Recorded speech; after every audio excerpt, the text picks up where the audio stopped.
তাহলে আমরা পড়ছি হচ্ছে টিচার সেন্ট্রিক মেথডস। 1 নম্বরে বললাম ডিডাকটিভ মেথড, 2 নম্বরে বললাম কোশ্চেন অ্যান্সার মেথড, 3 নম্বরে বললাম ডায়লগ মেথড, 4 নম্বরে বললাম লেকচার মেথড, 5 নম্বরে বললাম ডেমনস্ট্রেশন মেথড, 6 নম্বরে বলছি ধরো এই ধরনের মেথডগুলো। তো এই ধরনের মেথডগুলোর মধ্যে ডিডাকটিভ মেথডের কথা বলেছেন অ্যারিস্টটল। এবার কোশ্চেন অ্যান্সার মেথড, এই কোশ্চেন অ্যান্সার মেথডের কথা বলেছেন সক্রেটিস।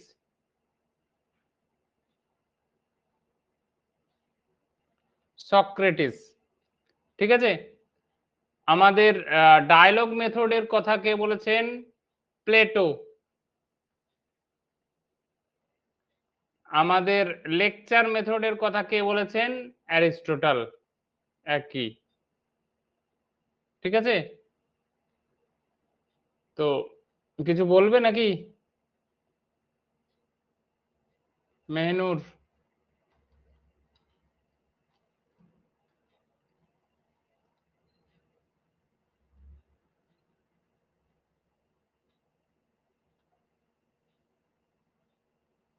তো আমাদের যে এই মেথডগুলোর কথা বললাম তাতে এই সব মেথডই হচ্ছে কি শিক্ষক কেন্দ্রিক। ডিডাকটিক মেথড আমরা জানি, যেখানে আগে রুল শেখানো হয়, তারপরে এক্সাম্পল প্র্যাকটিস করানো হয়, অনুশীলনী করানো হয়। কোশ্চেন অ্যান্সার, যেখানে শিক্ষক কি করবে, প্রশ্ন করবে, ছাত্ররা উত্তর দেবে। শিক্ষক কি প্রশ্ন করবে, কিভাবে প্রশ্ন করবে, কেমন ভাবে প্রশ্ন করবে, সেটা স্টুডেন্টদের ইন্টারেস্টের বিষয় হবে কি হবে না, সমস্ত বিষয়টা হচ্ছে কার উপর নির্ভর করছে? শিক্ষকের উপর। ডায়লগ মেথড কি? ডায়লগ মেথড হচ্ছে কি যে কি ডায়লগ, কি টপিক, কি বিষয়, সমস্ত কিছু শিক্ষক নির্দিষ্ট করে দেবেন। লেকচার মেথড, ক্লাসে কি পড়ানো হবে, কিভাবে পড়াবেন শিক্ষক, সেটা শিক্ষক কিভাবে লেকচার দেবেন সেটা শিক্ষকের উপর নির্দিষ্ট করে থাকে। আর ডেমনস্ট্রেশন মেথড, অর্থাৎ ক্লাসরুমে যখন শিক্ষক পড়াবেন, শিক্ষক কিভাবে উপস্থাপন করবেন বিষয়গুলো, সেটা সম্পূর্ণটাই শিক্ষকের উপর নির্ভরশীল। সেই জন্য এই মেথডগুলোই হচ্ছে আমাদের কি শিক্ষক কেন্দ্রিক, ঠিক আছে। তো কেন এই সব মেথডগুলো কেন শিক্ষক কেন্দ্রিক? কারণ এই সব মেথডগুলোর মূল ভূমিকা পালন করছে কে? শিক্ষক। সেই জন্য শিক্ষক কেন্দ্রিক। এবার স্কুলে কি হয়? স্কুলে কি আমাদের সব থেকে ইম্পর্টেন্ট, ধরো একটা প্রশ্ন, খুব জেনারেল প্রশ্ন একটা আসে যে আমাদের স্কুলে সব থেকে ইম্পর্টেন্ট কি? 1 নম্বর টিচার, 2 নম্বর স্টুডেন্টস, 3 নম্বর কারিকুলাম, আর 4 নম্বর হচ্ছে দেখা গেল কি বলে ম্যানেজমেন্ট, স্কুল ম্যানেজমেন্ট বা স্কুল ইনফ্রাস্ট্রাকচার। কি হবে? কোনটা হবে উত্তর? স্যার স্টুডেন্টস হবে মনে হয়। আর কেউ? আর কেউ? স্যার সবটার সঙ্গে সবটাই তো রিলেশন আছে। যদি স্টুডেন্ট হয় তাহলে টিচার ছাড়া স্যার স্টুডেন্ট তো পড়তে পারবে না, আবার না? আমাকে তো ওএমআর একটা গোল করতে হবে, 4টে অপশন আছে, কোনটাই আমি গোল করব? তাহলে স্টুডেন্ট হবে।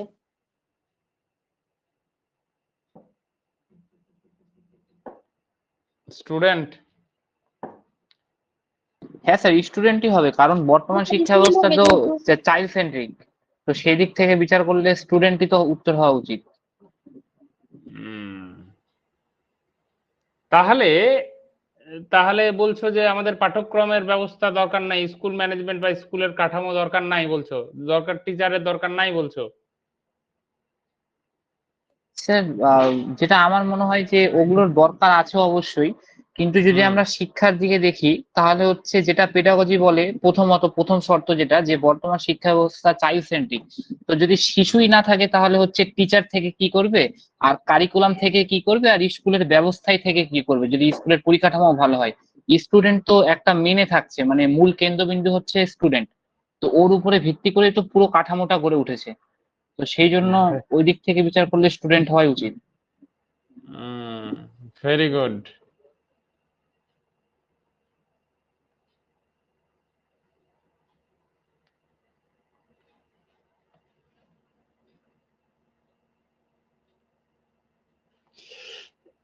এবার হচ্ছে কি, তাহলে আমাদের মূল বক্তব্য হচ্ছে আমাদের এডুকেশন সিস্টেম হচ্ছে শিশু কেন্দ্রিক, অর্থাৎ আমরা কাকে ইম্পর্টেন্স দেব? শিশুকে ইম্পর্টেন্স দেব। ঠিক আছে, শিশুকে ইম্পর্টেন্স দেব, অর্থাৎ একজন শিক্ষার্থী আছে বলেই টিচারের দরকার, শিক্ষার্থী আছে বলেই স্কুলের দরকার, শিক্ষার্থী আছে বলেই কারিকুলামের দরকার, শিক্ষার্থী আছে বলেই ম্যানেজমেন্টের দরকার। বুঝতে পারলে?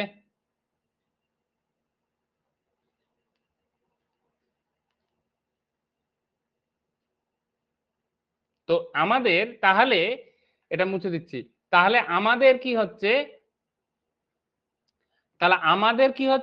আমাদের যে পড়াশোনাটা হচ্ছে, আমাদের মূল বক্তব্যটা হচ্ছে কি, শিক্ষা হবে কি চাইল্ড সেন্ট্রিক, অর্থাৎ শিক্ষার মূল বিষয়বস্তু হবে কি শিশু। তাহলে কিছু এমন কিছু মেথডস আছে যেগুলো চাইল্ড সেন্ট্রিক। এমন আমরা একটা পড়েছিলাম হচ্ছে ইন্ডাকটিভ পদ্ধতি। তো আমরা যে ইন্ডাকটিভ পদ্ধতি পড়েছিলাম, এছাড়া ইন্ডাকটিভ পদ্ধতি চাইল্ড সেন্ট্রিক বলেছিলাম আগের দিন। এছাড়াও আরো কিছু বেশ মেথডস আছে যে আমাদের হচ্ছে চাইল্ড সেন্ট্রিক মেথড। সেই মেথড গুলো কি কি সেটা আগে জেনে নিই।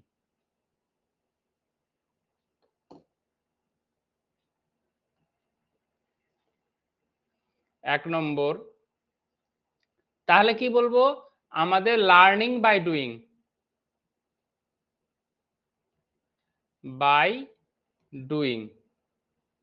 এই লার্নিং বাই ডুইং মানে কি, নিজে নিজে করে করে শেখা। ঠিক আছে, নিজে নিজে লার্নিং বাই ডুইং, অর্থাৎ কি লার্নিং বাই ডুইং মানে কি হচ্ছে, কোনো কিছু আমরা নিজে নিজে করতে করতে শিখবো। ঠিক আছে, তো এই যে লার্নিং বাই ডুইং, এই লার্নিং বাই ডুইং যে থিওরি বা মেথড, এই মেথড এর কথা কে বলেছেন, কারো জানা আছে?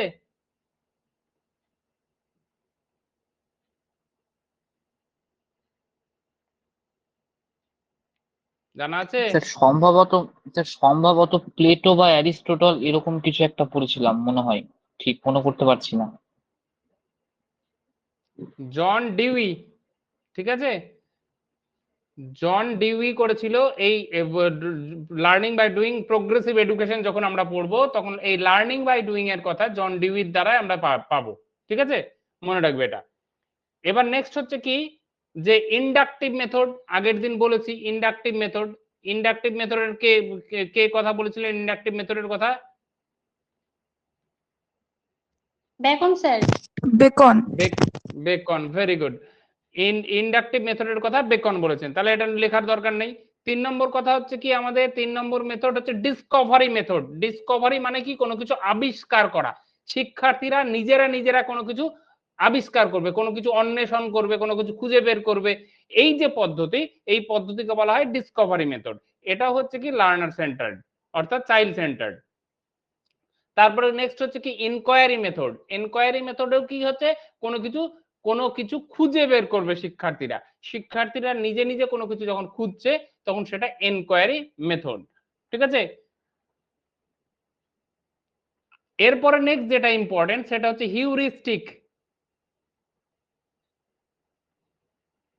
Heuristic method. এই হিউরিস্টিক মেথডটা আমাদের কি একটু বুঝে রাখি আমরা।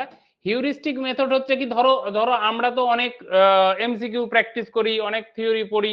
ঠিক আছে, এবার আমরা কোনো কিছু ডিরেক্ট কোশ্চেন কমন পাই না অনেক সময়, কিন্তু কি হয় যে অনেক কিছু পড়ার ফলে আমরা কি করি, কোনো অপশন যখন পাই তখন আমরা অপশনকে এলিমিনেট করতে পারি, অপশনগুলোকে এটা হবে না এটা বুঝতে পারি। তো যেগুলো এলিমিনেট করতে পারি, সেই যে এলিমিনেট করে করে করে করে যেটা আমি ফাইনাল সিদ্ধান্তে আসতে পারি, এই যে পদ্ধতি সেটা হচ্ছে হিউরিস্টিক পদ্ধতি।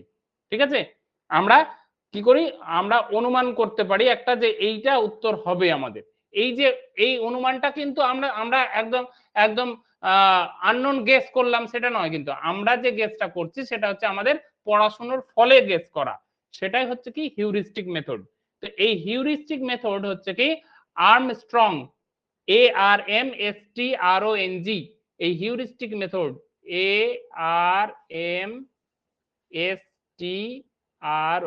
ARMSTRONG, আর্মস্ট্রং এই হিউরিস্টিক মেথডের কথা বলেছেন। ঠিক আছে, এরপরে আসে কি project method.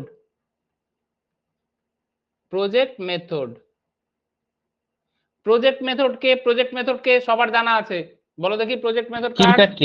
Kilpatrick sir. Kilpatrick, ঠিক হলো?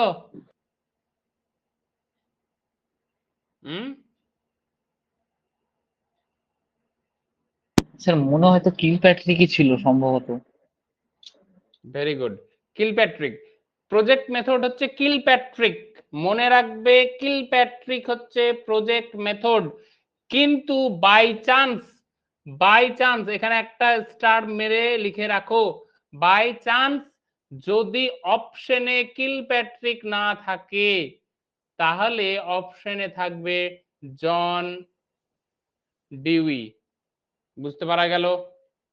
তখন উত্তর করতে হবে জন ডিউই। ক্লিয়ার? মানে জন ডিউই হচ্ছে গুরুদেব, এ হচ্ছে শিষ্য। ঠিক আছে, বোঝা গেল? হ্যাঁ স্যার। তো এই প্রজেক্ট মেথডটা কিলপ্যাট্রিকই বলবে যদি বাই চান্স অপশনে কিলপ্যাট্রিক। আচ্ছা, মোরাল ডেভেলপমেন্ট কার বলো দেখি?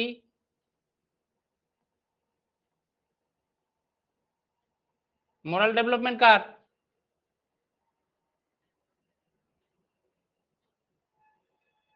মোরাল ডেভেলপমেন্ট কার? Erikson sir. সে কি? না স্যার, আপনি এরিকসন কয়েকটা কোথায় নাম গেল? বলেন, আমি বলে দিচ্ছি, স্যার আমি ভুলে ভুলে গেছি গেলাম। স্যার, নামগুলো তো নামগুলো স্যার বলেন, আমি ভুলেই বলে যাচ্ছি, একটু দিচ্ছি। অপশন বলুন আপনি। এইটা করলে তো মুশকিল, এটা তো বেসিক জিনিস, এটা তো মোরাল ডেভেলপমেন্ট সবাই জানে এটা। কোহলবার্গ যারা, স্যার। Very good, Kohlberg. পেঁয়াজে ভাইগৎস্কি, কোহলবার্গ, এগুলো তো কমন জিনিস, এগুলো কমন নাম, এটা তো সবার জানা, সবসময় মনে থাকার কথা। এগুলো পড়া হয়নি না?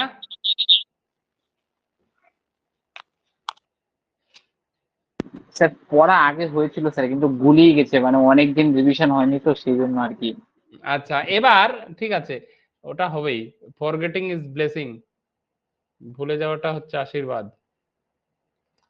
ঠিক আছে, তো আমাদের কি বলে, আমাদের এই যে মোরাল ডেভেলপমেন্ট বললাম কোহলবার্গ, এবার কোহলবার্গের জায়গায় অপশনে কোহলবার্গ নেই, তখন কি হবে মোরাল ডেভেলপমেন্ট? কার হবে? জানা আছে?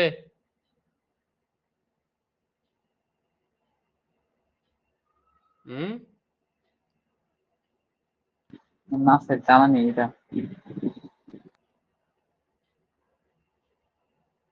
মোরাল ডেভেলপমেন্টের তত্ত্ব হচ্ছে কোহলবার্গ।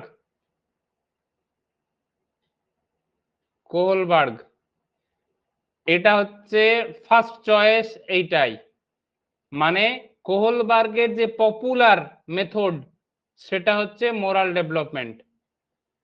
কিন্তু বাই চান্স আমাদের কোহলবার্গ অপশনে নেই, তখন অপশনে কি হবে? তখন থাকবে পেঁয়াজে। পেঁয়াজেটেরও মোরাল ডেভেলপমেন্ট আছে, ঠিক আছে, সেটা অতটা পপুলার নয়। বোঝা গেল? মনে থাকলো? হ্যাঁ স্যার। এটা ইম্পর্টেন্ট। কোহলবার্গের মোরাল ডেভেলপমেন্টের কার তত্ত্ব যদি পরিষ্কার ভাবে বলা হয় তাহলে বলবে কোহলবার্গ, মোরাল ডেভেলপমেন্ট কোহলবার্গের। এবার যদি অপশনে না থাকে কোহলবার্গ, তাহলে মোরাল ডেভেলপমেন্ট কার? পেঁয়াজের। ঠিক আছে, ক্লিয়ার? মনে থাকলো?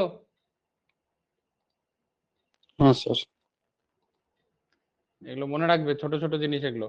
আচ্ছা, এবার হচ্ছে কি আমাদের প্লেওয়ে মেথড। প্লেওয়ে মেথড, এটা হচ্ছে কি চাইল্ড সেন্ট্রিক, শিশুরা খেলার ছলে ছলে শিখবে। তো এটা কার প্লেওয়ে মেথড? ফ্রয়েবেল। হ্যাঁ,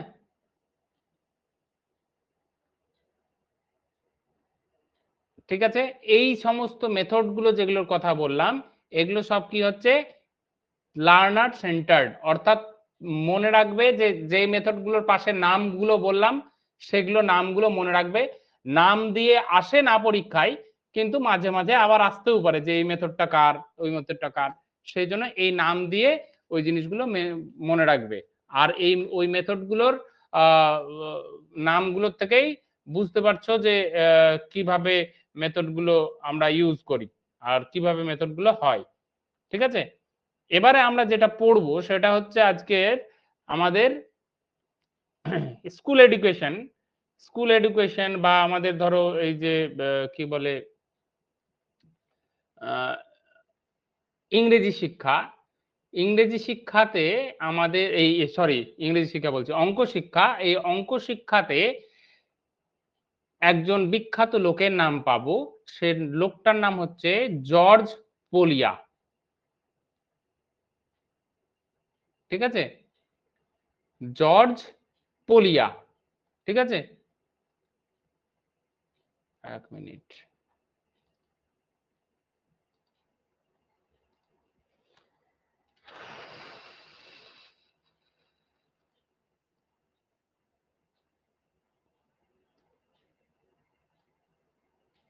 জর্জ পোলিয়ার প্রবলেম সলভিং মেথড, যে মেথডটার কথা বলছি এখন সেটা হচ্ছে কি জর্জ পোলিয়ার problem solving method.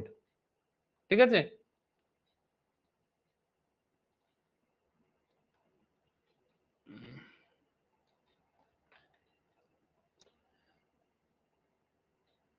G E O R G E George, P O L L Y A Polya.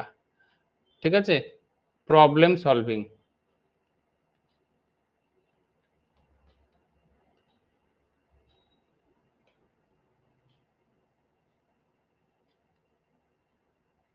ঠিক আছে, জর্জ পোলিয়ার প্রবলেম সলভিং মেথড, জর্জ পোলিয়ার সমস্যা সমাধান পদ্ধতিটা কি? ঠিক আছে, তো জর্জ পোলিয়ার যে সমস্যা সমাধান পদ্ধতি, সেখানে কি বলছে মনে রাখবে যে খুব একটা ইম্পর্টেন্ট কথা, যেটা কি হচ্ছে জর্জ পোলিয়া ছিলেন কে, আগে মনে রাখো জর্জ পোলিয়া হচ্ছেন একজন ম্যাথামেটিশিয়ান। ঠিক আছে, কোন কোন সময়ের? 1940-এর সময়ের, 1940-এর সময়ের ম্যাথামেটিশিয়ান হচ্ছেন জর্জ পোলিয়া। ঠিক আছে, এই জর্জ পোলিয়া কিভাবে ম্যাথামেটিক্সের প্রবলেমকে আমরা সলভ করব, ঠিক আছে, তার কয়েকটা স্টেপের কথা বলেছিলেন। কয়েকটা স্টেপ বলতে 4টে স্টেপের কথা বলেছিলেন। 4টে স্টেপ, ম্যাথামেটিক্সের প্রবলেমগুলো কিভাবে সমাধান করব সেই সম্পর্কে 4টে স্টেপের কথা বলেছেন। তো 4টে যে স্টেপের কথা বলেছেন, সেই 4টে স্টেপকেই বলা হচ্ছে কি, তার নাম দেওয়া হয়েছে কি দা পোলিয়া 4 স্টেপ প্রবলেম সলভিং প্রসেস।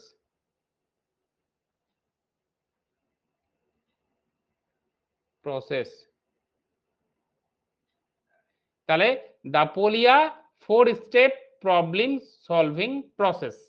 ঠিক আছে, তো এই যে জর্জ পোলিয়া, এটুকু বুঝতে পেরেছো তো? মুছে দিতে হবে কিন্তু। হ্যাঁ, এই যে পোলিয়া, জর্জ পোলিয়া, জর্জ পোলিয়া কি করলেন, যে জর্জ পোলিয়া বললেন যে আমরা কোনো ম্যাথামেটিক, জর্জ পোলিয়া ছিলেন 1940-এর সময়কার ম্যাথামেটিশিয়ান। তিনি একটা সিস্টেমেটিক প্রসেসের কথা বলেছেন, যাতে আমরা কোনো প্রবলেম যখন সলভ করি, সেই প্রবলেম সলভ করতে 4টে স্টেপ ফলো করি। সেই স্টেপ, সেই সিস্টেমটাকে নাম দেওয়া হয়েছে দা পোলিয়া 4 স্টেপ প্রবলেম সলভিং প্রসেস। এটুকু ক্লিয়ার তো প্রত্যেকের? হ্যাঁ স্যার, ক্লিয়ার। এবারে এই যে 4 স্টেপ প্রবলেম সলভিং, এই জর্জ পোলিয়ার একটা বিখ্যাত বই লিখেছেন তিনি, বুক, এটা সিটেটে এসেছে 1-2 বার। হ্যাঁ, বইটার নাম কি? বইটার নাম হচ্ছে হাউ টু সলভ ইট, মানে কিভাবে আমরা এটাকে সমাধান করব, অর্থাৎ একটা গাণিতিক প্রবলেমকে কিভাবে বিভিন্নভাবে সমাধান করা যায় সেইটার ব্যাখ্যা করেছেন তিনি এই বইতে, জর্জ পোলিয়া। ঠিক আছে, বইটার নাম মনে রাখবে, একবার দুবার পরীক্ষায় আমাদের বইটা এসেছে, এই বইটার নাম এসেছে। ঠিক আছে, এবারে নেক্সট হচ্ছে কি যে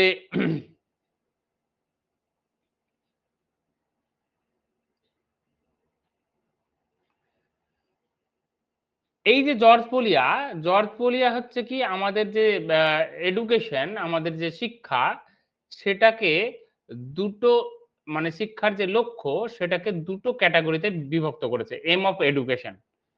ঠিক আছে, জর্জ পোলিয়ার মতে এডুকেশনের লক্ষ্য কি? ঠিক আছে, এম অফ এডুকেশন। তো জর্জ পোলিয়া এম অফ এডুকেশনে কি বলেছে? দুটো দিকের কথা বলেছে, একটা হচ্ছে ন্যারো এম, আর একটা হচ্ছে ব্রড এম।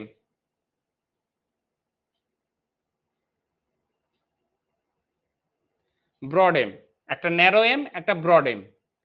তো এই যে narrow M R broad M আছে, বলছে কি আমাদের যে শিক্ষা, আমাদের শিক্ষার লক্ষ্য হচ্ছে দুটো, একটা সংকীর্ণ আর একটা বৃহত্তর। ব্রড মানে বৃহত্তর, তাহলে সংকীর্ণ এবং বৃহত্তরের মধ্যে এইটা এবার কি বলছে, এইটাতে বলছে কি সংকীর্ণ লক্ষ্যটা কি আর বৃহত্তর লক্ষ্যটা কি। যে এই যে জর্জ পোলিয়া বলছে যে আমরা যখন কি করি, যে আমরা যখন কোনো জীবিকাকে লক্ষ্য করে একদল অ্যাডাল্ট শিশু তৈরি করব, যারা সামাজিক ও আর্থিক বিকাশে ভূমিকা পালন করবে। ঠিক আছে, মানে তারা কি করবে, আমাদের মূল লক্ষ্য হচ্ছে কি আমরা যাতে মিনিমাম কিছু ক্যালকুলেশন পারি, আমরা যাতে একটা চাকরির উপযোগী হতে পারি, সেটা হচ্ছে কি ন্যারো এম, ন্যারো দৃষ্টিভঙ্গি। কার মতে? জর্জ পোলিয়ার মতে। বোঝা গেল?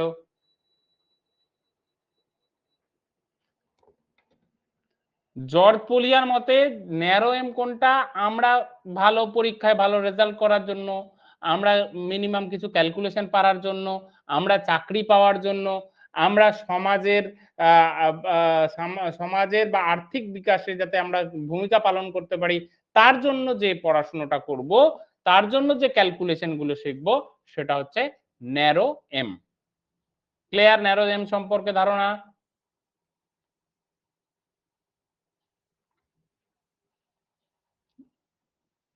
ন্যারো এম সম্পর্কে ধারণা ক্লিয়ার প্রত্যেকের?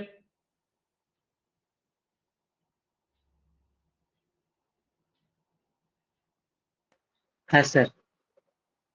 এবারে ব্রড এম কি বলতে কি বোঝায়? যে আমরা এমন কিছু শিশুকে তৈরি করব, মানে যেসব শিশুরা বেড়ে উঠছে, গ্রোয়িং আপ চিলড্রেন, তাদের কি করব, তাদের যে অন্তর্নিহিত যে সত্তা, অন্তর্নিহিত যে ক্যাপাসিটি, সেটাকে ডেভেলপ করব। এখানে আমার তাকে জানানো, তাকে শিক্ষাটা দেওয়াটাই হচ্ছে আসল কাজ। তাকে আমি চাকরির জন্য উপযুক্ত করব তেমন কিন্তু নয়। ঠিক আছে, এখানে তাকে জানাবো, তাকে শিক্ষাটা দেব, সেটাই হচ্ছে কি আমাদের প্রাথমিক কাজ। ঠিক আছে, তা সে রিসার্চ করবে, সে নতুন কিছু আবিষ্কার করবে, এই সমস্ত কাজের জন্য যে ক্যালকুলেশন গুলো শিখবে বা জানবে, সেটা হচ্ছে কি তার হচ্ছে ব্রড এম, বিস্তৃত লক্ষ্য। তো এই যে দুই ধরনের এম এর কথা পেলাম আমরা, এই দুই ধরনের এম এর কথাতে আরো একটা প্রশ্ন হয় এখানে আমাদের। আরো একটা প্রশ্ন কি হয়? আরো একটা প্রশ্ন হয় যে এই যে পোলিয়া, কি পোলিয়া নামটা কি বলেছিলাম? জর্জ পোলিয়া। এই যে জর্জ পোলিয়া, হ্যাঁ, এই যে জর্জ পোলিয়া দুটো এম এর কথা বললো, তিনি কোন এম এর উপর বেশি ইম্পর্টেন্স দিয়েছিলেন? কোনটা এম এর উপরে বেশি ইম্পর্টেন্স দিয়েছে, তাহলে কি হবে?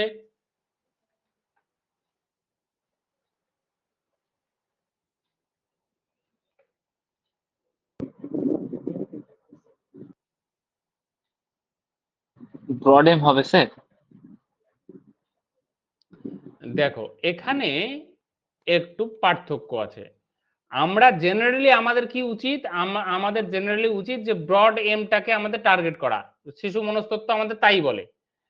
কিন্তু এখানে আমাদের যেহেতু জর্জ পোলিয়ার কথা বলছি, জর্জ পোলিয়া কিন্তু ইম্পর্টেন্স দিয়েছিল ন্যারো এম কে। এইটা হচ্ছে ইম্পর্টেন্ট কথা, মনে রাখবে।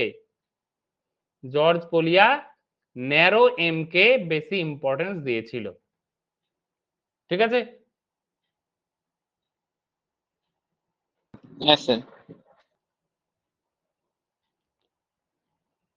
আচ্ছা,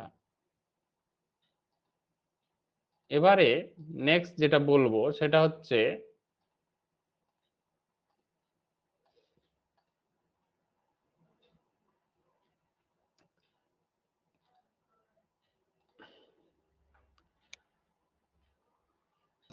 স্যার একটা প্রশ্ন আছে স্যার, বলছিলাম যে বলো। ব্রড এমটা যে আপনি বুঝালেন, তো ব্রড এম এর মেন কথা হলো তাহলে অন্তর্নিহিত সত্তাকে মানে জাগ্রত করার জন্য, আর হচ্ছে মানে রিসার্চ টাইপের কিছু করার জন্য পড়াশোনা, হ্যাঁ, তাই তো? মানে মানে এখানে নিজের পার্সোনাল ব্যাপারটা আসবে না, মানে সমাজের জন্য আমি রিসার্চ করে কিছু আবিষ্কার করব, ঠিক আছে?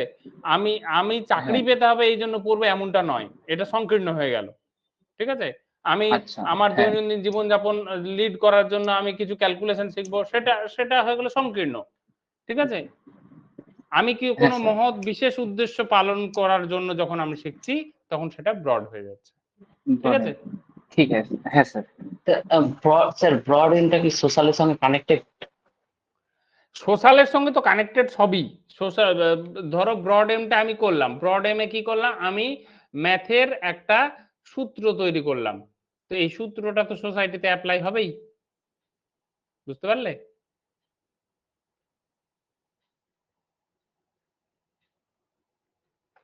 মানে পার্সোনাল ব্যাপারটা, সংকীর্ণতে পার্সোনাল ব্যাপারটা বেশি ইম্পর্টেন্ট আসছে, মানে জীবিকা নির্বাহ করা, নিজের কাজকর্ম করা, ঠিক আছে?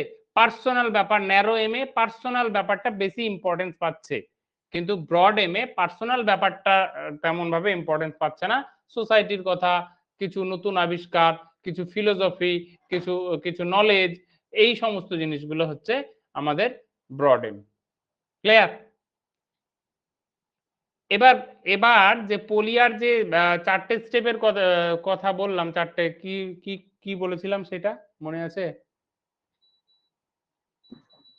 দা পুলিয়া 4 স্টেপ প্রবলেম সলভিং প্রসেস। হুম, তাহলে পোলিয়ার যে প্রবলেম সলভ করার জন্য যে চারটে স্টেপ বা চারটে স্টেজ, সেই চারটে স্টেজ কি কি, এইটা খুব ইম্পর্টেন্ট, পরীক্ষায় আমাদের আসে, অন্তত 1 নম্বরের পাবো যদি সিস্টেমেটিক কোশ্চেন হয়। কি? 1 নম্বরে হচ্ছে আন্ডারস্ট্যান্ডিং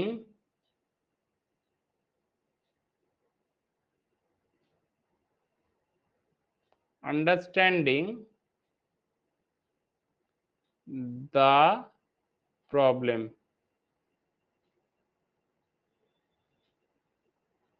ঠিক আছে? 2 নম্বর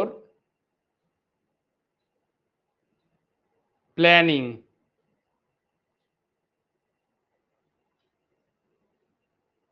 বা ডিভাইস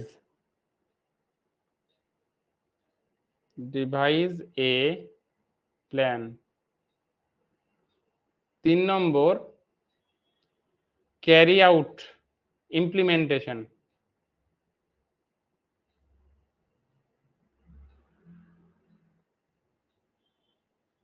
ইমপ্লিমেন্টেশন, বা ক্যারি আউট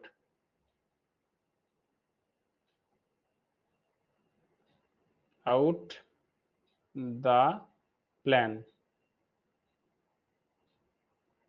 আর ডি নম্বরে হচ্ছে লুক ব্যাক, এইটা মানে হচ্ছে কনক্লুশন, সিদ্ধান্তে আসা। ঠিক আছে, এই যে 4টে স্টেপের কথা বললাম পলিয়ার, সেই 4টে স্টেপ কি? 1 নম্বর হচ্ছে আন্ডারস্ট্যান্ডিং দ্য প্রবলেম। কেমন understanding the problem? Understanding the problem যখন আমি বলছি তখন কি হচ্ছে, আন্ডারস্ট্যান্ডিং দ্য প্রবলেম বলছি, ধরো আমাদের কি হচ্ছে, আমরা পড়াশোনা করছি কি সে টেটের জন্য। এবার টেটের জন্য পড়তে গিয়ে আমাদের কি হচ্ছে, আমাদের অনেকের অঙ্কে প্রবলেম, অনেকের ইংরেজিতে প্রবলেম, মূলত এই দুটোতেই প্রবলেম দেখা যায়। তো অনেকের অঙ্কে, অনেকের ইংরেজিতে প্রবলেম। তাহলে এইটা একটা সমস্যা। তাহলে আমাদের টেট পড়তে গিয়ে 5টা বিষয়ের মধ্যে কোন জায়গাটায় আমাদের সমস্যা আছে সেই সমস্যাটা তো আগে বুঝতে হবে। তাহলে আমাদের কোথায় বুঝতে হলো যে ইংরেজিতে সমস্যা নাকি অঙ্কে সমস্যা? ইংরেজির সমস্যা হলে ইংরেজির গ্রামারে সমস্যা, নাকি প্যাসেজ পড়তে সমস্যা, নাকি অর্থ বুঝতে সমস্যা, নাকি পেডাগজিতে সমস্যা? তাহলে আমাদেরকে কি করতে হবে? আন্ডারস্ট্যান্ড দ্য প্রবলেম, অর্থাৎ সমস্যাটাকে বুঝতে হবে। ঠিক আছে, প্রথমত আমাদের সমস্যাটাকে আমরা আইডেন্টিফাই করব, সমস্যাটাকে আমাদেরকে বুঝবো, তবেই তো সমাধানের পথে যেতে পারবো।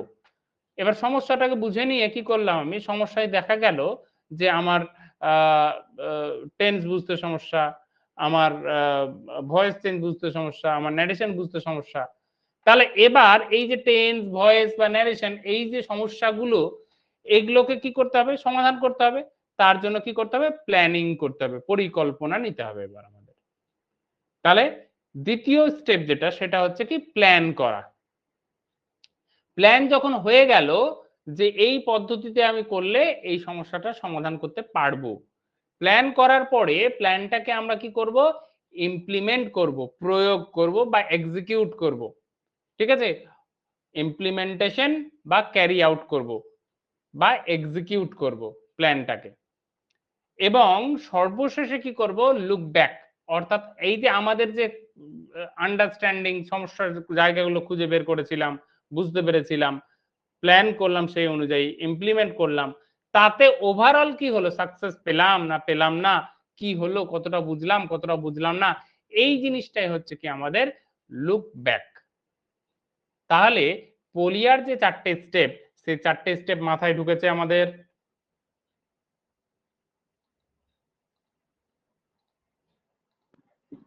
আচ্ছা, 3 নাম্বার স্টেপটা একটু আরেকবার রিপিট করবেন, ওই ইমপ্লিমেন্টেশন বা ক্যারি আউট?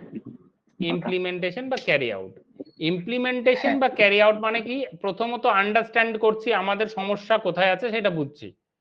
দেখা গেল দেখা গেল যে ধরো ধরো আমাদের যে ক্লাস হচ্ছে, এবার আমাদের যে ক্লাস, আমাদের ক্লাসগুলো হতে হতে আমরা কি করছি? আমরা ক্লাস করছি। দেখা গেল আমার ক্লাসে আমি যেগুলো পড়াচ্ছি সেগুলো তোমাদের কিছুই তোমরা বুঝতে পারছো না, যে কি পড়াচ্ছি বা কি হচ্ছে, কোনটা পড়া হচ্ছে, কি হচ্ছে, কিছুই বুঝতে পারছি না।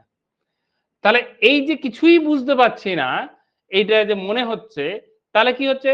তাহলে কেন কিছুই বুঝতে পারছি না? তাহলে প্রবলেমটা কোথায় সেটা আগে খুঁজে বের করতে হবে, সেটা বুঝতে হবে। এবার প্রবলেমটা খুঁজে যখন বুঝতে পারলে তখন কি করলে যে এই জায়গাগুলোই আমার প্রবলেম হচ্ছে। তাহলে প্ল্যান কি করতে হবে? প্ল্যান করতে হবে কি? তাহলে এই প্রবলেমগুলোকে ওভারকাম করার জন্য, এই প্রবলেমগুলো যাতে আমি ঠিকঠাক কাটিয়ে উঠতে পারি, তার জন্য আমাকে আগে পরিকল্পনা করতে হবে। যে তাহলে এইভাবে যদি পড়ি আমি, যে যেদিন যেটা স্যার পড়াচ্ছে সেদিন সেটাই আমি পড়ে নিই যদি, তাহলে আমার বুঝতে অসুবিধা হবে না। তাহলে আমি এই প্ল্যানটা করলাম। তাহলে এবার এই প্ল্যানটা করে আমি রেখে দিলাম, তা তো নয়। এই প্ল্যানটাকে এবার কি করতে হবে? প্রয়োগ করতে হবে। তাহলে প্রয়োগ কিভাবে করবে? তাহলে আমি যেদিন পড়ালাম যেটা, সেটা তারপরে তুমি আবার আবার পড়লে। তাহলে কি করলে? সেটা এক্সিকিউট হলো, সেটা ইমপ্লিমেন্ট হলো, প্রয়োগ হলো। ধরো তুমি তুমি ভাবলে যে এবার টেটের প্রিপারেশনটা ভালো করে নিতে হবে, প্রতিদিন আমি একটা করে মক টেস্ট দেবো। তুমি এটা প্ল্যানিং করলে। তুমি কি করলে? তুমি তুমি প্রথমে দেখলে যে তোমার তোমার 150 নাম্বারের পরীক্ষা, 150 মিনিট টাইম, তোমার টাইম তুমি ম্যানেজ করতে পারছো না, এটা হচ্ছে তোমার প্রবলেম, এটা তুমি আইডেন্টিফাই করেছো। তাহলে প্রবলেমটাকে ওভারকাম করার জন্য কি প্ল্যান করলে? তাহলে আমি যদি প্রতিদিন একটা করে মক টেস্ট প্র্যাকটিস করি, তাহলে প্রবলেমটাকে ওভারকাম করতে পারবো, সমাধান করতে পারবো। এবার তুমি ভাবলে যে প্রতিদিন একটা করে মক টেস্ট দেবে। এবার ভাবাটা থেকে গেল, ভেবেই থেকে গেলে আর কিন্তু তুমি করলে না, পরীক্ষা চলে আসলো, তাহলে কিন্তু হবে না। এবার ভেবে কি করতে হবে, যেটা তুমি ভেবেছো সেটাকে প্রয়োগ করতে হবে, ইমপ্লিমেন্ট করতে হবে, ক্যারি অন করতে হবে, ঠিক আছে, ক্যারি আউট করতে হবে। তো এই প্ল্যানটাকে যদি আমি প্র্যাকটিসে নিয়ে আসতে পারি, ইমপ্লিমেন্ট করতে পারি, প্রয়োগ করতে পারি আমার জীবনে, আমার কার্যে, তাহলে কি হবে, তাহলে আমি বেটার জায়গায় পৌঁছাবো এবং আলটিমেটলি আমার যে প্ল্যানিংটা ছিল, যেটা প্রয়োগ করলাম, সেটা সফল হলো কি হলো না, সেটা আমি লুক ব্যাকে গিয়ে বুঝতে পারবো। ক্লিয়ার? হ্যাঁ স্যার, ক্লিয়ার। কারো কোনো ডাউট আছে এটুকুর মধ্যে?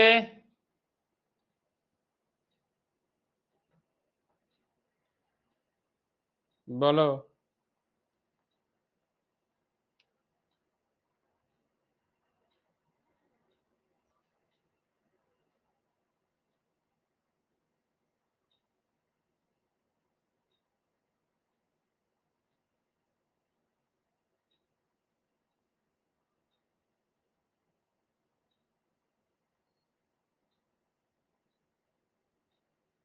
অসুবিধা নেই তো কারো? আচ্ছা, ভেরি গুড। কঠিন না, সোজাই আছে বিষয়টা। এবারে আমাদের যদি এরকম প্রশ্ন হয় যে, এটা মুছে দিই আগে।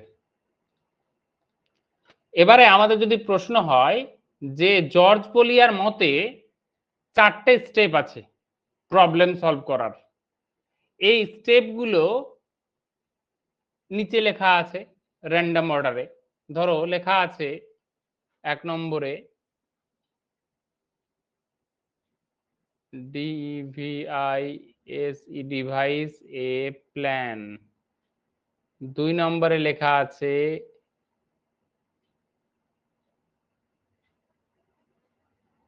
ক্যারি আউট প্ল্যান, 3 নম্বরে লেখা আছে আন্ডারস্ট্যান্ড প্রবলেম, আর 4 নম্বরে লেখা আছে লুক ব্যাক।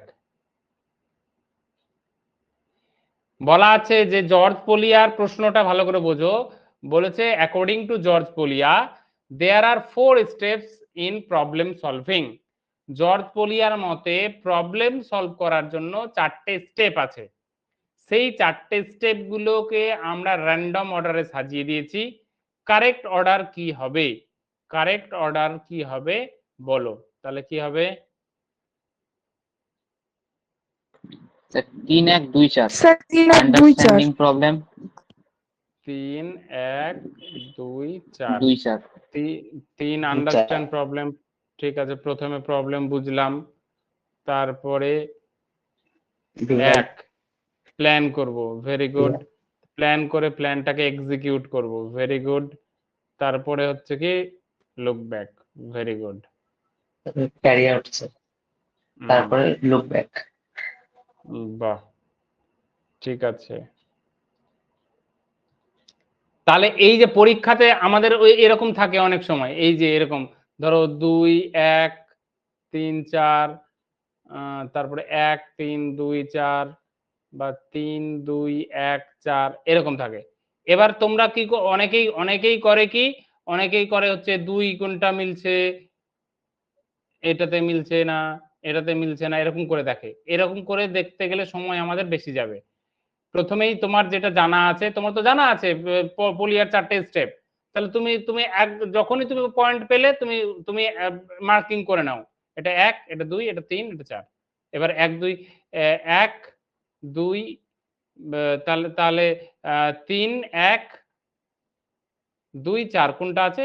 3 1 2 4 এটা আছে, তাহলে এটা উত্তর করে দেবে। বুঝতে পারলে? এইভাবে করলে সময়টা কম লাগবে।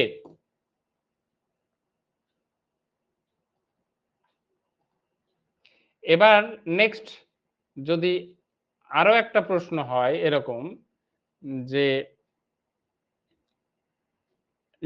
which of the following is not a narrow objective of George Polya? ঠিক আছে, ন্যারো অবজেক্টিভ কোনটি নয়? ঠিক আছে, ন্যারো অবজেক্টিভ নিচের কোনটি ন্যারো সংকীর্ণ উদ্দেশ্য নয়? ঠিক আছে,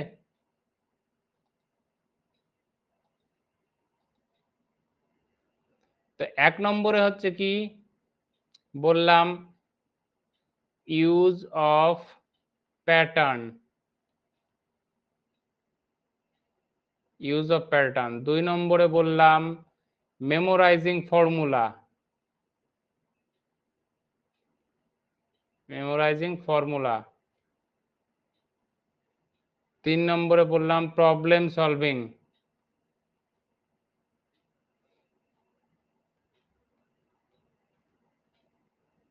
আর 4 নম্বর হচ্ছে নান অফ অ্যাবাভ।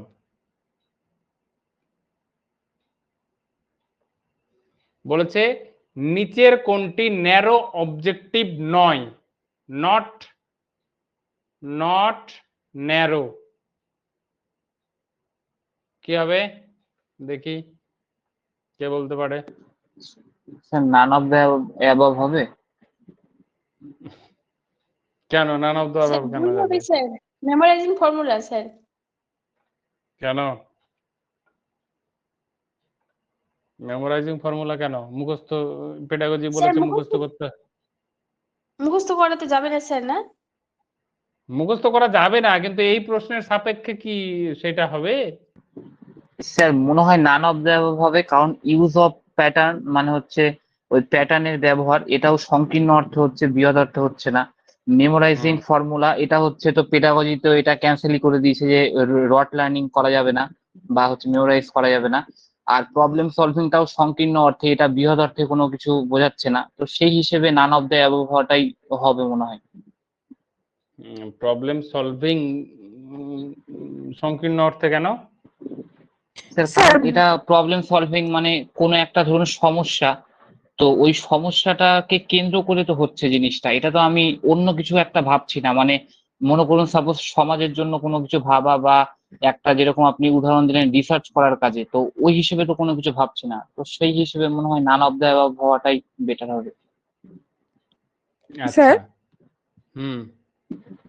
বলছি প্রবলেম সলভিংটা কি হবে না? মানে প্রবলেম সলভিং এ মনে হচ্ছে, কেন প্রবলেম সলভিং মানে তাছাড়া তো ন্যারোইং এর ক্ষেত্রে আমরা তো বলতে পারি যে মুখস্থ বিদ্যার উপরেই সবকিছু হয়ে যেতে পারে, যদিও এটা পেডাগজিক্যালি মানে রং, হ্যাঁ কিন্তু এবার যেহেতু দেখো, মানে পার্সোনাল বিষয়টা হচ্ছে, সেক্ষেত্রে তো প্রবলেম সলভিংটাও মানে ন্যারোইং নাও হতে পারে। দেখো এবারে আমরা বলেছি কি ন্যারো নয় কোনটা, মানে ন্যারো নয় মানে কোনটা, ব্রড। ন্যারো নয় মানে ব্রড, তাই তো?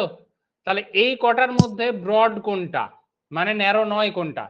প্রথম কথা প্যাটার্ন, প্যাটার্ন হচ্ছে কি একটা নির্দিষ্ট প্যাটার্ন ফলো করছি যখন, তখন এটা সংকীর্ণ সবসময়।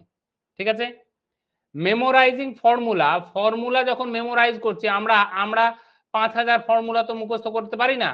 মেমোরাইজিং ফর্মুলা মানে কিছু ফর্মুলা মুখস্থ করছি, তার মানে এখানেই আমাদের প্রয়োজনীয় কিছু ফর্মুলা মুখস্থ করছি, মানে এটা সংকীর্ণ হয়ে গেল। ঠিক আছে, এখানে কিন্তু পেডাগজি মুখস্থ করতে বলছে না বলছে না, এইটা এখানে প্রশ্ন নয় আমাদের। ঠিক আছে, মানে পেডাগজি মুখস্থ করতে মানা করছে মানে মেমোরি আছে মানেই বাদ দিয়ে দেবো, সেটা অন্য প্রশ্নের ক্ষেত্রে। এখানে বলছে ন্যারো, মানে মেমোরি কিছু সূত্র মুখস্থ করছি, এটা তো অবশ্যই ন্যারো, তাই তো নাকি? হ্যাঁ স্যার। তাহলে সূত্র মুখস্থ করছি, এটাও ন্যারো হলো। ইউজ প্যাটার্ন হলো কয়েকটা প্যাটার্ন, কয়েকটা কৌশল ব্যবহার করছি আমি, সেটাও ন্যারো হলো। নান অফ অ্যাবাভ আর আছে প্রবলেম সলভিং। প্রবলেম সলভিং এখানটায় আমাদের কি হচ্ছে সমস্যা সমাধান। ঠিক আছে, ধরো সমস্যা সমাধান আমাদের একটা সমস্যা, ধরো একটা গাণিতিক সমস্যা। এবার এই গাণিতিক সমস্যাকে আমরা একটা টাইপে একটা প্যাটার্ন ফলো করে আমরা সমাধান করতে শিখেছি বা জানি। তো এইবার এই গণিতটাকে আরো 5 রকম ভাবে সমাধান করা যায় কিনা সেটা আমরা রিসার্চ করে খুঁজে বের করছি। তাহলে এইটা কি হচ্ছে আমাদের ব্রড হয়ে যাচ্ছে। বোঝা গেল?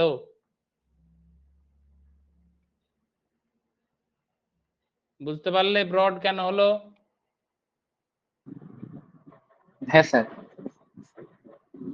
ঠিক আছে, বুঝতে পারলে ব্রড কেন হলো? যখন দেখবে আমাদের বেশিরভাগ অপশন দেওয়া আছে, নান অফ অ্যাবাভটা এটা লিস্ট চান্স থাকে, খুব কম চান্স থাকে। ঠিক আছে, সর্বক্ষেত্রেই হবে না তা নয়, কিন্তু চান্সটা কম থাকে। হ্যাঁ, তো এই অপশনটা যাবে না, আগে বাকি তিনটে অপশনে দেখবে। বাকি তিনটে অপশনে যদি হয়ে যায় তাহলে নান অফ দ্য অ্যাবাভ, মানে না হয় তাহলে নান অফ দ্য অ্যাবাভ তুমি যাবে। বুঝতে পারলে? কিন্তু তাই বলে আবার এটা করো না যে স্যার তো পরীক্ষা বলেছিল একদিন যে নান অফ দ্য অ্যাবাভটা হয় না, দেখা গেল একটা কমন কোশ্চেনে নান অফ দ্য অ্যাবাভ ছেড়ে দিয়ে অন্য করে চলে আসলে, সেটা যাতে না হয় আবার। বুঝতে পারলে?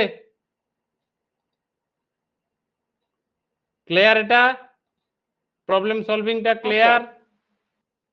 হ্যাঁ স্যার।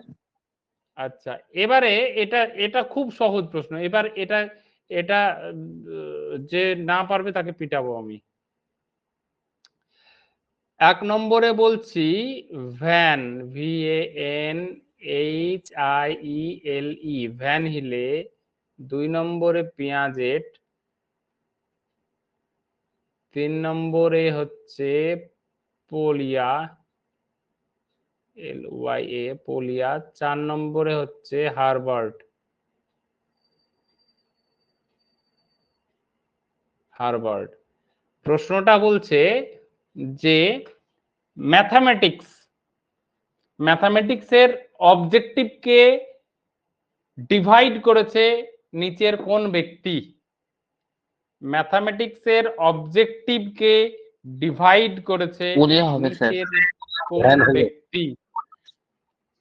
ভ্যান হিলেন হিলেন। হ্যাঁ,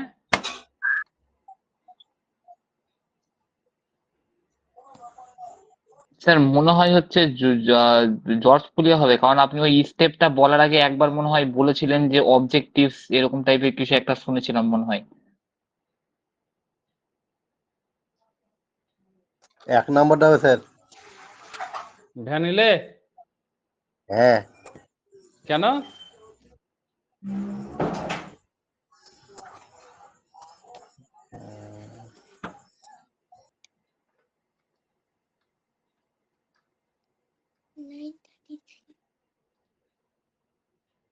ভ্যান হিলের যেটা ইয়ে ছিল সেটা তো জিওমেট্রিক স্যার থিঙ্কিং। জিওমেট্রিক, হ্যাঁ ভ্যান হিলে জ্যামিতিক নিয়ে গবেষণা করেছিলেন, সম্পর্কগুলো হ্যাঁ। কোনটার স্যার, সঙ্গে কি সম্পর্ক। হুম এইম আর অবজেক্টিভ তো একই, হুম, দুটোই তো লক্ষ্য, তাহলে তো পোলিয়াই হওয়া উচিত। লক্ষ্য উদ্দেশ্য। হ্যাঁ, ভ্যান হিলে বলেছিল এইটার কয়েকটা স্টেপের কথা বলেছিল। জিওমেট্রিক, ভ্যান হিলের যে তত্ত্বটা ছিল কি জিওমেট্রিক, কি কি যেন ছিল, বলেই তো গেলাম, কি যেন জিওমেট্রিক। স্যার সম্পর্ক, ওর ভ্যান হিলের 5টি লেভেলের কথা আপনি বলেছিলেন, হ্যাঁ, কোনটার সঙ্গে 5টা কোনটার লেভেলের সম্পর্ক। কথা। হুম, ওইটাই। এইসব নিয়ে। ভিজুয়ালাইজেশন, অ্যানালিসিস, অ্যাবস্ট্রাকশন, ডিডাকশন আর রিগর, 4টে লেভেলের কথা বলেছিলাম ভ্যান হিলের। সেটা আলাদা। হ্যাঁ, ভ্যান হিলের আমরা পড়ছি পোলিয়া, জর্জ পোলিয়ার যে এইমস অ্যান্ড অবজেক্টিভস দুটো, একটা ন্যারো অবজেক্টিভস আর একটা ব্রড অবজেক্টিভস। এক্ষুনি তো বললাম উত্তর হবে আমাদের পোলিয়া। ঠিক আছে, এম বা অবজেক্টিভ দুটো পার্ট, একটা হচ্ছে ন্যারো, একটা ব্রড। ঠিক আছে, মনে থাকলো? ভুল করবে না।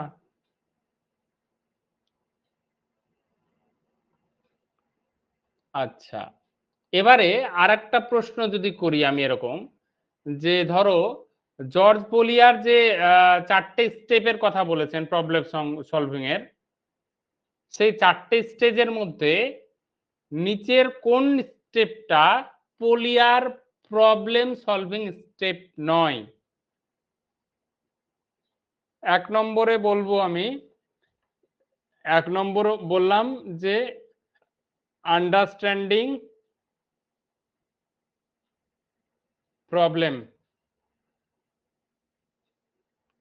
2 নম্বর হচ্ছে রিভাইজ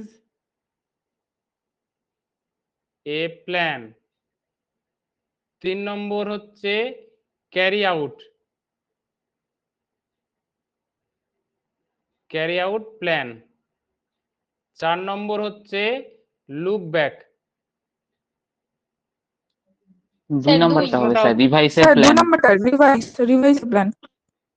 প্রশ্নটা ছিল নিচের কোন স্টেপটা পোলিয়ার প্রবলেম সলভিং যে 4টে স্টেপের কথা বলেছেন সেটা নয়, তাহলে উত্তর কোনটা হ্যাঁ হবে? স্যার, 2 নম্বর। 2 নাম্বারটা স্যার। হ্যাঁ স্যার, রিভাইস এ প্ল্যান, ওইটা হবে না। শিওর? হ্যাঁ স্যার, ওটা ছিল না তো। কারণ ফার্স্টে আন্ডারস্ট্যান্ডিং, সেকেন্ডে প্ল্যানিং, থার্ডে ইমপ্লিমেন্টেশন, আর ফোর্থে লুক ব্যাক। তো সেই কনফার্ম হিসেবে তো? রিভাইস এ প্ল্যান তো আসছে না। হ্যাঁ স্যার, স্যার 100% ডিভাইস sure। এ প্ল্যান আর রিভাইস এ প্ল্যানের মধ্যে তো তফাৎ আছে। নিশ্চয়ই। হ্যাঁ, তো ডিভাইস এ প্ল্যান হ্যাঁ। আলাদা জিনিস আর রিভাইস এ প্ল্যান আলাদা জিনিস, তো রিভাইস এ প্ল্যানই হবে। বাহ, ভেরি গুড। আচ্ছা, এবারে হচ্ছে, এবার ধরো এইরকম এইটাকে আরো আরো একটু পাল্টে দেওয়া হলো, আর একটু পাল্টে দিয়ে এরকম একটা প্রশ্ন করা হলো যে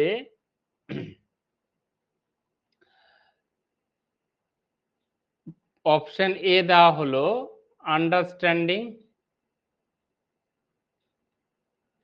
আন্ডারস্ট্যান্ডিং প্রবলেম,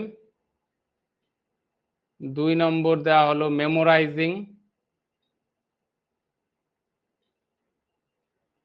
অ্যালগোরিদম,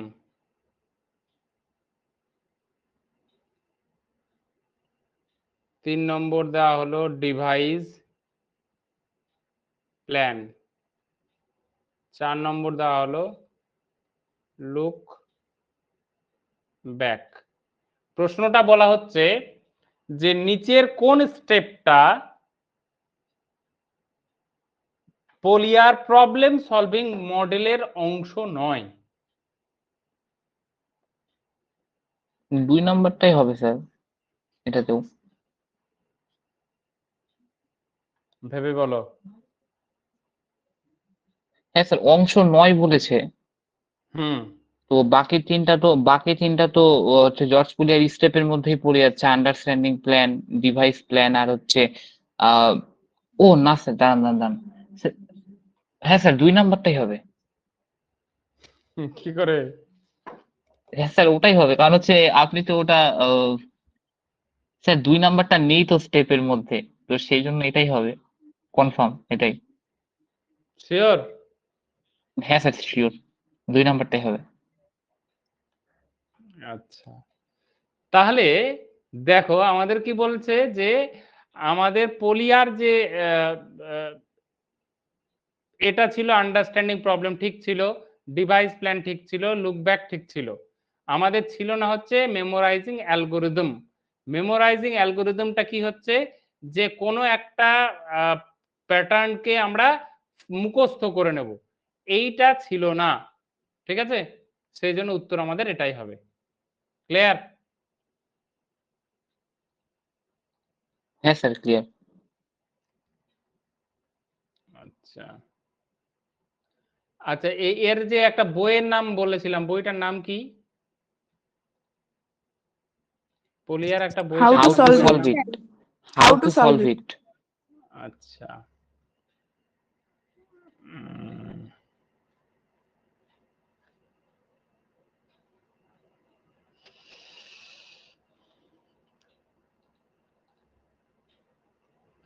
এবার যদি বলা হয় যে পোলিয়া কি বলেছিল যে স্কুল এডুকেশনের যে ম্যাথামেটিক্স যে শিক্ষা, তার শিক্ষার লক্ষ্যকে দুটো এম এ ভাগ করেছিল, ঠিক আছে?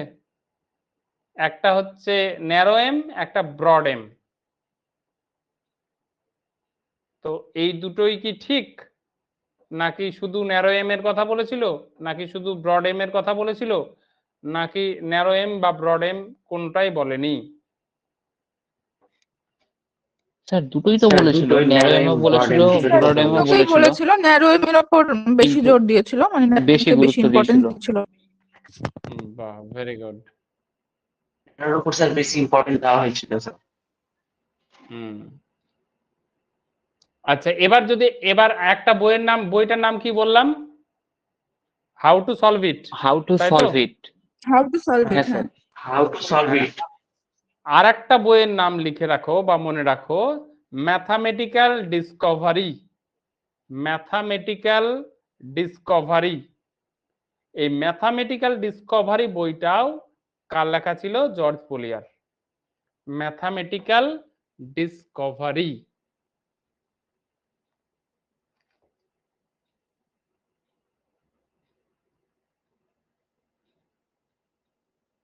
ম্যাথামেটিক্যাল ডিসকভারি,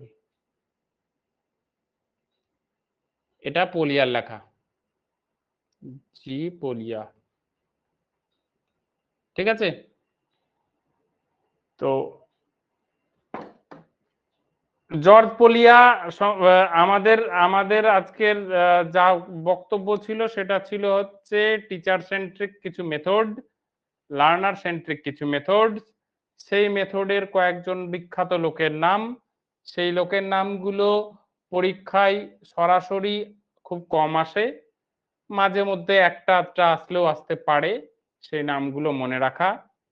দ্বিতীয়ত, আমাদের এম অফ স্কুল এডুকেশন, অর্থাৎ স্কুল শিক্ষায় ম্যাথামেটিক্স যে পড়বো তার লক্ষ্য পড়তে গিয়ে আমরা বললাম যে জর্জ পোলিয়ার কথা।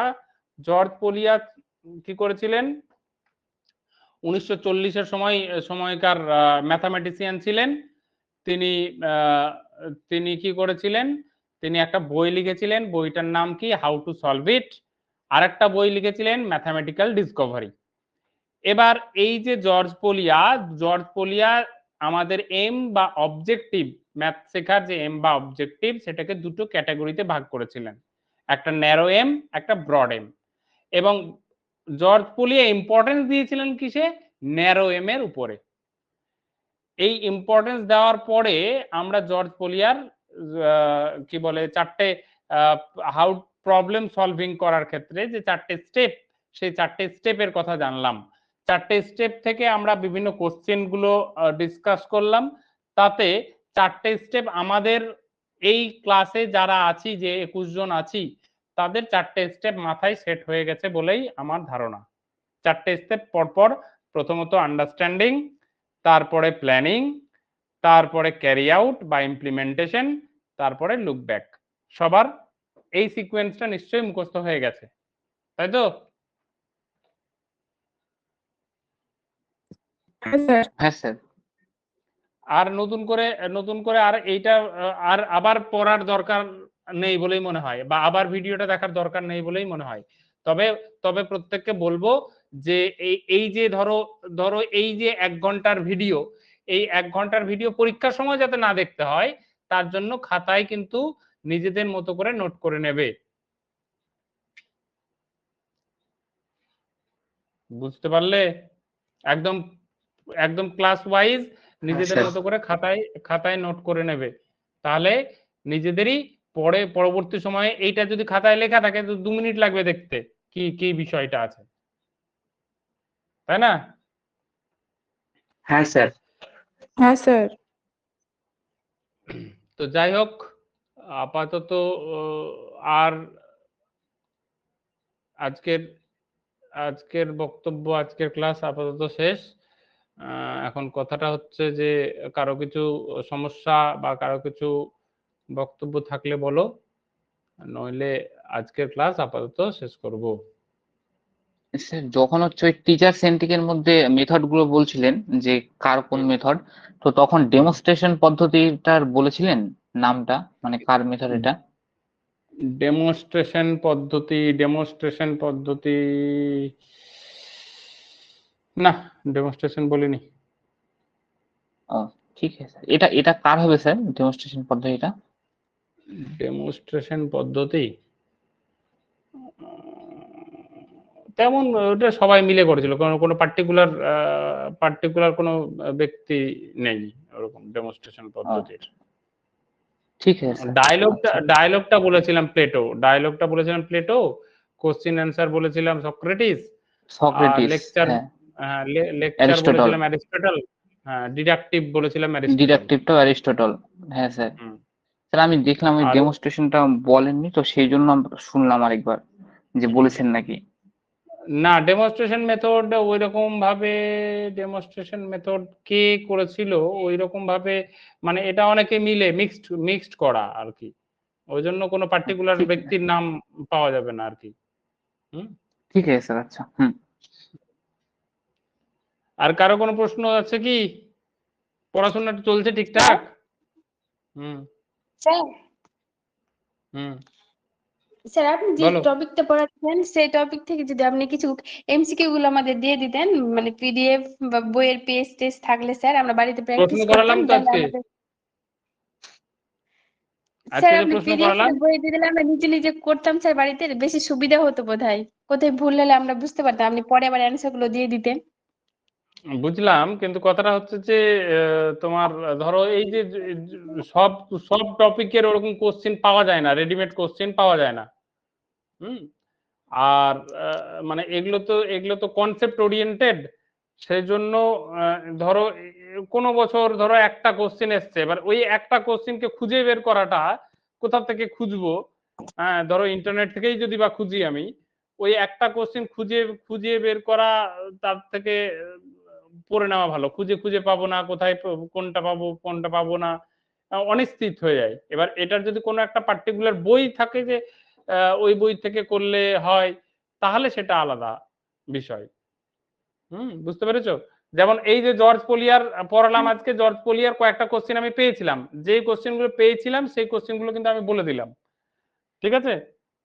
এবার 4-5টা কোশ্চেন, এটা ইজি কোশ্চেন। হুম। তো ওই জন্য আলাদা করে কোশ্চেন খুঁজে আপাতত দেওয়াটা চাপের, কারণ ওই টপিক ধরো ধরো আগের দিন যেমন ইন্ডাকটিভ পদ্ধতি পড়ালাম, এবার ইন্ডাকটিভ পদ্ধতি থেকে কোশ্চেন তুমি খুঁজতে গেলে খুঁজে পাবে যে গ্রামার শিক্ষার বেস্ট পদ্ধতি কি ইন্ডাকটিভ পদ্ধতি কি হয়, সরল থেকে জটিলে যায়, এক্সাম্পল টু রুলসে যায়, আর কোনো প্রশ্নই পাবে না। কিন্তু আমরা যে জিনিসগুলো জেনেছি কনসেপ্টে, দেখবে ইন্ডাকটিভ পদ্ধতিতে অনেক কিছু জেনেছি, তো ওই কোশ্চেন গুলো কিন্তু ওইরকম ভাবে আমাদের কাছে অ্যাভেলেবেল নয়। বুঝতে পেরেছো? এবার এবার এইটা করা যেতে পারে যে যে এবার আমাদের এই যে টপিক গুলো যখন শেষ হয়ে যাবে, তখন এবার আমরা তো ওভারঅল পেডাগজিটা কমপ্লিট করে নেবো। এবার তখন যে কোনো একটা প্র্যাকটিস সেট বা যে কোনো একটা বই থেকে আমরা তখন কোশ্চেন করব, সব কনসেপ্ট গুলো কাজে লাগবে, তখন আমাদের গিয়ে সেটা ভালো হবে। বুঝতে পেরেছো? আচ্ছা ঠিক আছে, কিন্তু স্যার আপনার কোশ্চেন গুলো না ইজি মনে হয়। যখন পরীক্ষার রুমে পরীক্ষা দিতে গেলাম এবারে যখন ফার্স্ট টাইম, তো স্যার কত হার্ড মনে হচ্ছিল কোশ্চেন গুলো, কিছু বুঝতে পারা যাচ্ছে না। কোশ্চেন এবার তো একটু মানে কি বলবো, সিস্টেমেটিক হয়নি, যার জন্য হার্ড মনে হচ্ছিল, এটা স্বাভাবিক কথা। হুম। কিন্তু আমরা যে কোশ্চেন গুলো প্র্যাকটিস করেছিলাম, সেই প্র্যাকটিস কোশ্চেন গুলো কিন্তু স্ট্যান্ডার্ড এবং প্র্যাকটিস কোশ্চেন টাইপেরই কিন্তু আমাদের পরীক্ষায় আসে। সেটা সেটা বিভিন্ন রাজ্যের, শুধু পশ্চিমবঙ্গ নয়, বিভিন্ন রাজ্যের টেট পরীক্ষাতে সেই কোশ্চেন গুলোই আসে, সেইগুলোই আমরা প্র্যাকটিস করেছিলাম। ঠিক আছে? তো দেখা যাক, এবার আশা করি সেই সমস্যাটা হবে না। হুম। আমরা কনসেপ্ট গুলো বোঝার চেষ্টা করছি, দেখা যাক কি হয় কতটা। পড়তে থাকো নিজেদের মতো করে, শুধু কিন্তু এই এই একটা ক্লাসের ভরসায় না থেকে নিজেরাও কিন্তু পড়তে থাকো। দেখা গেল যে আমি সপ্তাহে দুটো ক্লাস পাচ্ছি, দুটো বা অন্য স্যার বা অন্য ম্যাডাম বা বা স্যারই হয়তো একটা ক্লাস বা দুটো ক্লাস নিচ্ছে, তো ওই একটা ক্লাস বা দুটো ক্লাস যা হচ্ছে, তাছাড়াও নিজের মতো কিন্তু পড়তে থাকো।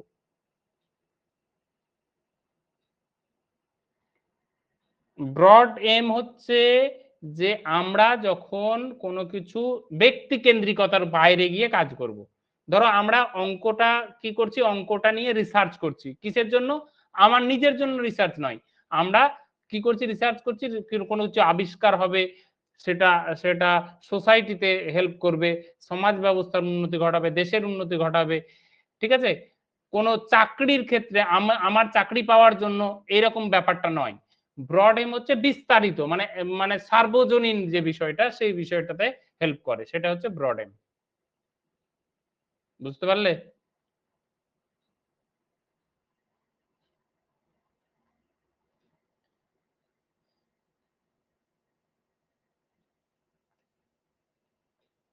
আর কারো কোনো প্রশ্ন আছে? তাহলে ক্লাস শেষ করে দেবো।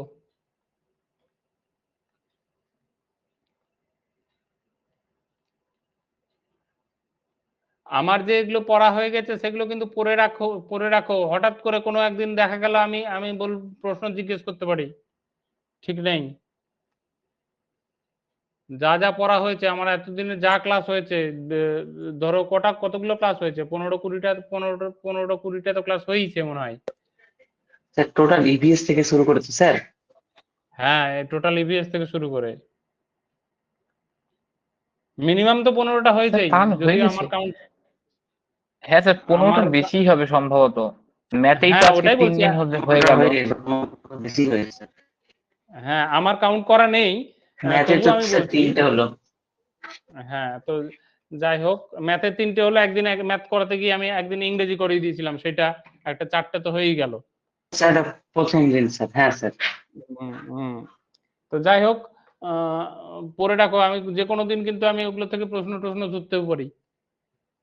স্যার, হুম। স্যার 3 সার্কেলটা কি হবে বলবেন? কি 3 সার্কেল, 3? লেখো 3 টাইপ সার্কেল করো। স্যার।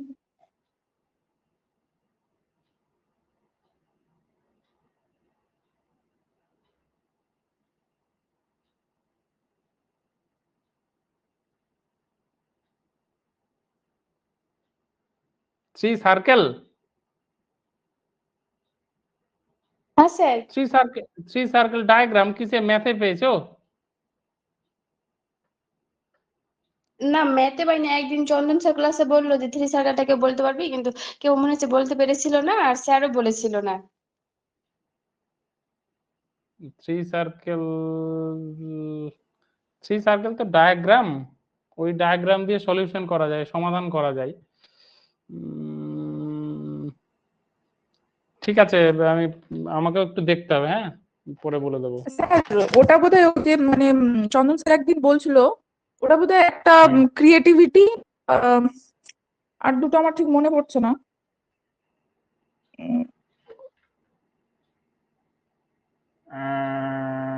না, যদি ম্যাথের ক্ষেত্রে বলে থাকে তাহলে 3 সার্কেল ডায়াগ্রাম হবে। না আর না স্যার, যদি ম্যাথের ক্ষেত্রে পেডাগজি, না। না স্যার, ম্যাথের ক্ষেত্রে না পেডাগজির ক্ষেত্রে, স্যার, প্যাডাগজির ক্ষেত্রেই ম্যাথের হবে ক্ষেত্রে স্যার। না ক্লাসে স্যার। একদিন বলেছিল, কিন্তু অ্যান্সারটা বলেছিল 3 সার্কেলটা কি ডিটেলসে বলে দিয়েছিল না আমার মনে হয়। 3 সার্কেল, তাহলে হ্যাঁ, তাহলে ওইটাতে ওইটা আসবে, ওই ক্রিয়েটিভিটি ওইটা আসবে। হ্যাঁ, একটা একটা মানে একটা হলো ক্রিয়েটিভিটি, আমার আর দুটো মনে পড়ছে না ঠিক এখন। ঠিক আছে, আমি দেখে বলে দেবো। 3 সার্কেল হচ্ছে পেডাগজি, কন্টেন্ট, টেকনোলজি, নলেজ। ঠিক আছে, আমি বলে দেবো এটা দেখে।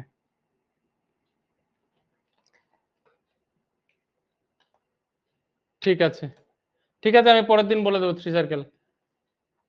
আপাতত ঠিক আছে তাহলে স্যার। ক্লাস শেষ করছি।